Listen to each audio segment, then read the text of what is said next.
Okay, so in another video, I talked about all the things that are recommended to do during an eclipse cycle. And in this video, we're going to talk about all the things that I typically don't recommend. And again, if it doesn't resonate with you, do what feels right for you. So during this eclipse season, portal, or cycle, it is typically not recommended to eat rich foods. That is because there's so much energy moving that food is one way, like one of the fastest ways that we can bring a lot of change and move energy in the body. And it's also a way to keep us grounded. So when we eat rich foods, it can cause some disturbances, not only in our digestion, but just like in our emotional state. And so when we eat more grounding foods, it helps us a lot. This is not the time to put your crystals out or do moon water. The veil is very thin. The portal is fully open. And so crystals are something that are helpful and therapeutic, and we want to keep them grounded, and we want to keep them in a place where they can help us with that.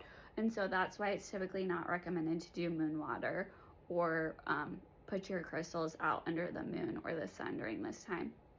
It's also typically not recommended to look directly at the lunations or the sun, like looking at the sun during a solar eclipse is not recommended, and looking at the moon during a lunar eclipse is not recommended, just because of the heightened energies. It can actually damage and injure your eyes and your health in general.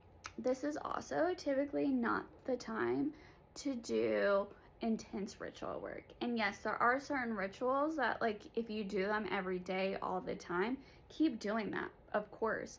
But what I'm saying is, if you're wanting to do deep manifestation, this isn't the time, because there's so much energy out there. So I want you to think about this like putting a message in a bottle, or like sending a paper airplane out, and you're wanting that message to come back, because there is so much energy and we're not going to see where it lands until after the eclipse portal closes, and even really in more of a 6-month time frame, you're not really going to know where it lands. And so you might get frustrated or irritated, and it just might not turn out the way you want it to. So that's typically why we talk about how not really doing intense ritual work during this time. So I hope this little tidbit was helpful for you, and I look forward to seeing you in the next video or in an alignment session.